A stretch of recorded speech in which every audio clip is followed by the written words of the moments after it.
Fresh Morning. Fresh Morning. Ce matin, dans le petit clin de Sévic, on parle d'éducation, c'est ça, d'éducation nationale. On parle de la destruction de l'école municipale du 5e arrondissement. Donc, je pense que tout le monde a dû voir l'actualité. C'était avant qu'on ne parte en vacances, bien entendu, pour la célébration des fêtes de fin d'année. Ça s'est déroulé le 30 décembre dernier. Donc, les Gabonais ont découvert, en fait, sur Facebook, un peu comme tout le monde, des images d'une école qui était présentée comme l'école municipale du 5e arrondissement qui avait été détruite. La polémique a tourné autour d'une affaire de violence faite sur le maire. Bon, violence, pas violence. Dans tous les cas, la préfecture de police de Libreville a fait son communiqué. Cependant, on ne va pas prendre cette thématique sur cet angle-là.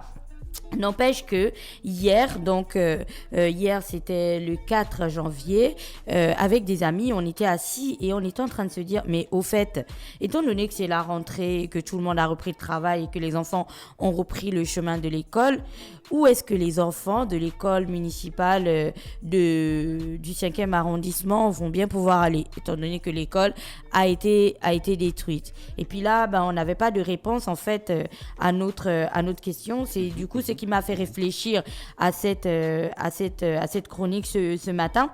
Et il faut rappeler que quand on parle du communiqué de la préfecture de police de Libreville, il mentionnait donc que les agents de force de police étaient là-bas pour l'exécution, donc je cite, en vue de l'exécution de la décision de justice numéro 713/18-19 du 5 juillet 2013 relative à l'expulsion de la mairie de Libreville et de tout occupant de son chef de la parcelle 79 section D8 du plan cadastral de Libreville et de la destruction des constructions érigées sur cette parcelle. Donc fin de citation. Donc pour vous faire l'histoire un petit peu tout simple, ce terrain appartient à une personne qui après être allée au tribunal a gagné en fait par décision de justice datée de 2013 et donc voulait rentrer en possession de son bien et muni donc de la décision de justice et certainement d'un huissier de justice accompagné des forces de police, il est parti pour récupérer son bien, comme est mentionné sur la décision de justice qui parle de destruction de toutes les bâtisses érigées dessus et tout pour que cette personne-là rentre en possession de son bien. À ce niveau, n'étant pas au fait de l'histoire depuis 2013 et tout, on ne va pas commenter sur qui a raison, qui a eu son document de quelle manière ou qui a eu l'autorisation de construire de telle autre manière.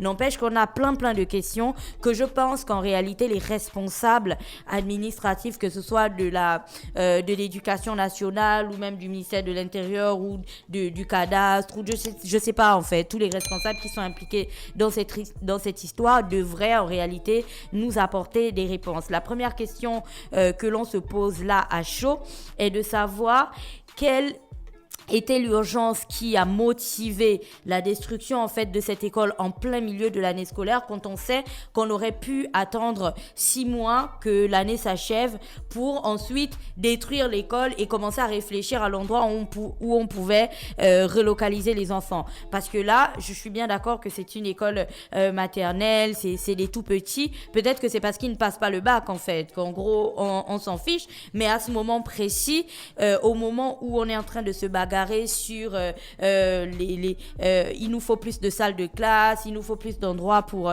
accueillir des enfants et plus d'endroits adéquats. Je pense que cette école avait aussi été rénovée il n'y a pas très longtemps.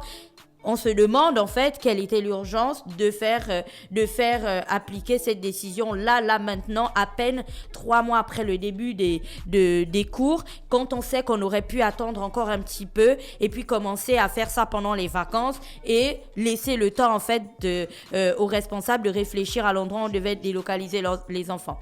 La deuxième question que l'on se pose, c'est de savoir de la construction de cette école ou de l'obtention du titre foncier par la personne qui l'a et qui est propriétaire de la dite parcelle, qui l'a eu en premier. Parce que si c'est la personne qui a eu le titre foncier en premier, c'est-à-dire qu'à ce moment donné, l'école municipale était en faux parce qu'elle a construit, en fait, elle a été construite sur un espace qui lui appartenait pas et qui avait déjà été vendu à quelqu'un. Si l'école municipale était là avant l'obtention du titre foncier, c'est-à-dire qu'il y a donc eu un micmac quelque part où on a vendu en fait un terrain qui appartenait déjà à l'école. Et dans ce cas, est-ce que l'école a un document présentant sa légitimité, en fait, ou son appartenance, ou son comment dire, sa propriété donc sur l'espace qu'elle revendique. C'est là donc toutes les questions que l'on se pose et c'est ce qui m'envoie à la prochaine question. Si l'école dispose, parce que toutes ces questions-là, je n'ai pas de réponse. C'est vraiment une rubrique interrogative. Et je pense que vu la sensibilité de la thématique, parce qu'on parle quand même d'éducation et que ça fait beaucoup de buzz ces derniers temps sur les réseaux sociaux, c'est très important que l'on ait une voix officielle qui situe en fait les choses. Si l'école a véritablement un document ou que l'école s'est construite là mais n'avait pas de documents, pourquoi à ce moment précis on n'a pas, parce que je faisais des recherches et tout, et en France ils ont ce qu'ils appellent la déclaration d'utilité publique, c'est-à-dire que c'est une procédure en fait une procédure administrative qui existe. Je pense que ça doit certainement exister aussi dans le droit gabonais. C'est une procédure administrative qui existe, qui permet de réaliser en fait une opération d'aménagement en prenant un terrain privé, en lui donnant la qualité d'espace ou de biens d'utilité publique et tout, et en dédommageant le propriétaire. C'est comme, je pense que le meilleur exemple que je peux trouver, c'est le Corambo, ouais. Oui, mais c'est la route aussi, tu sais, jusqu'au PK machin. Lorsqu'on voulait faire la route, il y avait des habitations, là, 2 fois 2 voies et tout. Il y avait des habitations. On a déguerpi toutes ces personnes-là. On leur a donné de l'argent pour les dédommager et on a construit la route parce que l'espace sur lequel ils étaient situés avait été déclaré espace d'utilité publique. On voulait construire une route à cet endroit. Alors si on s'est rendu compte depuis, parce que la procédure, la décision de justice date quand même de 2013, c'est marqué sur le poste de la préfecture de police de Libreville, c'est pas moi qui l'ai inventé. Si la décision de justice date quand même de 2013, je pense que de 2013 en 2020, il y a quand même des gens qui étaient assis là et qui se disaient bon, on est dans un problème, tu vois, on est dans un nœud gordien comme dirait Mosley, il faut qu'on trouve une solution. Peut-être que la solution administrative aurait été de déclarer cet espace-là ou ce terrain-là comme même un espace d'utilité publique ou cette école et ainsi de suite. Pourquoi on l'a pas fait? Là est toute la question. Et puisque ce terrain n'a pas été déclaré comme un terrain d'utilité publique, on se demande donc, on revient donc à la question principale du propriétaire, donc de l'investisseur qui est le propriétaire de ce terrain et de l'école, qu'il a eu antérieurement à l'autre, qui est le premier propriétaire véritable de ce terrain. Et on va terminer avec la dernière question, qui est celle liée aux documents, en fait, aux documents de propriété des établissements scolaires qui sont érigés ci et là, en fait, dans la capitale. Parce que là, ou même dans le Gabon, là, on est en train de parler de l'école du 5e arrondissement, mais en discutant avec un ami professeur, il me parlait d'un lycée dans la zone d'Akanda qui, eux, ils ne vont pas être déguerpis, mais il y a une partie du lycée qu'un individu, un particulier revendique. Il dit que c'est son espace, tu vois. Du coup, le lycée ne peut pas construire une barrière où les enfants ne peuvent pas avoir un espace, en fait, de jeu ou de sport et tout, parce que ce particulier dit que cet espace-là est à lui. Donc, ça nous ramène à la question des espaces, des titres de propriété dans notre pays.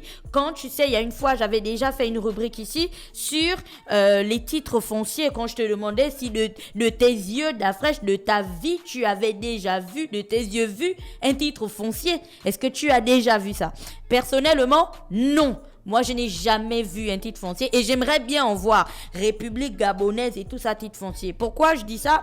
Parce que le titre foncier au Gabon, ça relève vraiment de quelque chose de mystique en fait. Il y a des personnes qui ont introduit leur dossier, c'est-à-dire qu'il introduit le dossier, il construit la maison, il fait des enfants, il se marie, il meurt, il n'a toujours pas son titre foncier. Tu vois, c'est assez particulier. Donc, dans cette année 2020 où on est en train de parler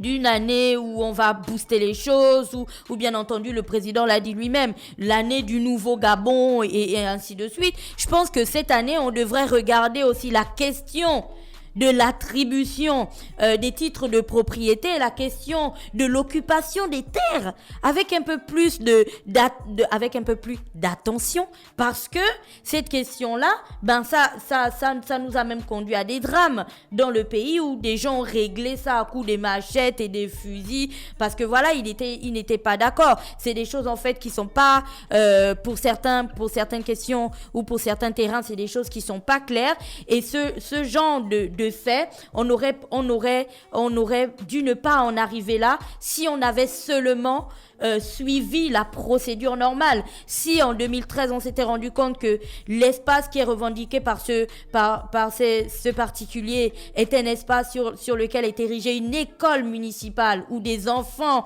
vont régulièrement, ben on aurait donc suivi l'autre procédure administrative pour que l'État dédommage le particulier en question et qu'on laisse l'école. Mais si on n'a pas fait ça, c'est que d'une certaine manière on s'est dit que les choses étaient juste en règle et qu'il pouvait demander son droit de jouir de son bien au moment où il voulait le faire. Et le droit de jouir de son bien, ben ça c'est arrivé en décembre, soit 3 mois après la rentrée scolaire. Et donc aujourd'hui, avec la destruction de cette école, que ce soit les parents d'élèves, que ce soit les citoyens lambda que nous sommes en droit de demander des explications et de demander plus de détails sur cette affaire aux personnes qui en sont responsables. Et c'est juste triste qu'aujourd'hui, en fait, on n'ait pas une voix officielle qui nous dise exactement ce qui s'est passé et qu'est-ce qui va devenir de ces enfants qui, du coup, n'ont plus d'école. Je comprends qu'ils passent pas le bac, qu'ils passent pas le BPC, donc peut-être que tout le monde s'en fout. Voilà, c'était tout. Merci Gina avec nous ce matin sur les 104.5 Urban FM dans le petit clin d'œil civique. Restez connectés. Stop Fresh Morning.